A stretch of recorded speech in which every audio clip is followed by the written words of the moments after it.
Welcome everyone. आज की video में हम पढ़ने वाले हैं mechanism of action of ACE inhibitors. So before this we have to understand कि ये एस इनहिबिटर्स क्या होते हैं। तो ये एस क्या है जिसको हम इनहिबिट करने वाले हैं जिससे कि हमारा ब्लड प्रेशर कम हो जाएगा। आइए समझते हैं हम इस सेक्शन में। तो जब भी हम ब्लड प्रेशर का रेगुलेशन पढ़ते हैं तो उसमें तीन मैकेनिज्म इंपॉर्टेंट होते हैं। एक होता है हमारा एंडोक्राइन का, दूसरा होता है हमारा रास सिस्टम और तीसरा होता है एल्डोस्टेरोन सिस्टम या सिंपैथेटिक नर्वस सिस्टम का एक्शन। तो अगर हम बात करें रास सिस्टम की तो रास सिस्टम में आता है हमारा एस एंजाइम। तो सबसे पहले देखो कि इस आर का मतलब क्या है। यहाँ पे इस आर का मतलब होता है रेनिन, इस ए का मतलब होता है एंजियोटेंसिन, इस ए का मतलब होता है एल्डोस्टेरोन, एस का मतलब होता है सिस्टम।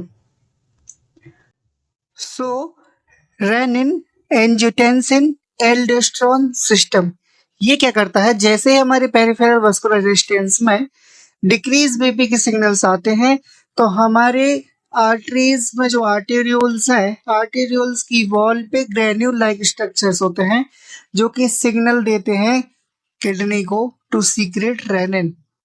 जैसे ही डिक्रीज बीपी के सिग्नल्स हमारे बैरोरिसेप्टर्स को रिसीव होंगे, ये बैरोरिसेप्टर इन्फ्लुएंस करेंगे और सिग्नल्स को सेंड करेंगे toward the kidney to secrete rennin.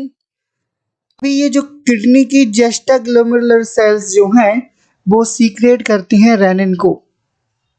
ठीक है, अभी होगा क्या कि जब भी ये जस्टाग्लोमेरुलर सेल रेनिन को सीक्रेट करेंगी, renin will bind with angiotensinogen. ये एंजियोटेंसिनोजन जो एंजाइम होता है या प्रोटीन होता है, ये ब्लड प्लाज्मा में प्रेजेंट रहता है। ये जो रेनिन है वो एंजियोटेंसिनोजन के साथ बाइंड करके एंजियोटेंसिन 1 बनाएगा। अभी ध्यान से देखो कि ये जो एंजियोटेंसिन 1 है ये एस एंजाइम यानी कि एस एंजाइम यानी कि एंजियोटेंसिनोजन कन्वर्टिंग एंजाइम की प्रेजेंस में कन्वर्ट हो जाता है एंजियोटेंसिन 2 में। और ये जो एंजियोटेंसिन 2 है वो इफेक्ट शो कराता है AT1 रिसेप्टर पे जाके। ये AT1 रिसेप्टर क्या है, एंजियोटेंसिन रिसेप्टर 1, जहां पे एंजियोटेंसिन 2 जाके बाइंड करेगा और तीन टाइप के इफेक्ट शो कराएगा। पहले तो कैल्शियम रिलीज ज्यादा कराएगा जिससे रेट ऑफ कॉन्ट्रैक्शन बढ़ जाएगा। रेट ऑफ कॉन्ट्रैक्शन बढ़ने की वजह से ब्लड प्रेशर जो है वो हाई हो जाएगा क्योंकि हार्ट रेट ज्यादा हो जाएगी। दूसरा मैकेनिज्म होता है कि ये जो एस एंजाइम है ये ब्रैडिकार्डिन के एक्युमुलेशन को बढ़ा देता है जिससे कि वैसो कॉन्स्ट्रिक्शन होता है और वैसो कॉन्स्ट्रिक्शन की वजह से ब्लड प्रेशर बढ़ जाता है।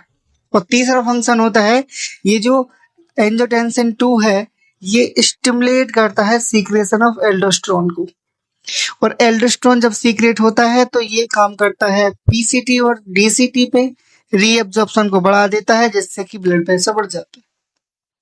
तो एस इनहिबिटर्स ऐसे ड्रग्स होते हैं those will inhibit that S, और जैसे ही ये एस एंजाइम इनहिबिट हो जाएगा तो एंजियोटेंसिन 1 से एंजियोटेंसिन 2 बनना बंद हो जाएगा।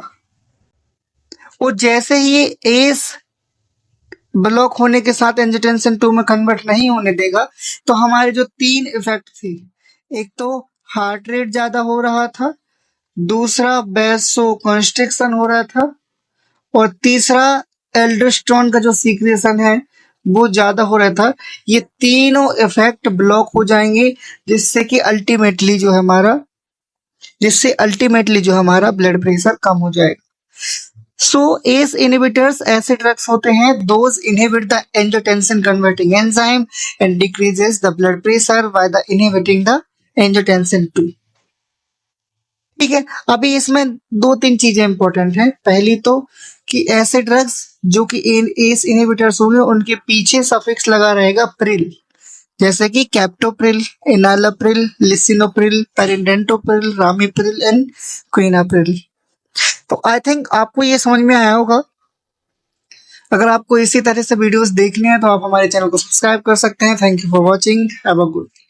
बस एक ही बात बोलना चाहूंगा, आज के लिए फिलहाल इतना ही। आपकी तरह मैं भी मायूस हूँ, लेकिन उम्मीद पर दुनिया कायम है। दिल दुखा है लेकिन टूटा तो नहीं है, और उम्मीद का दामन छूटा तो नहीं है।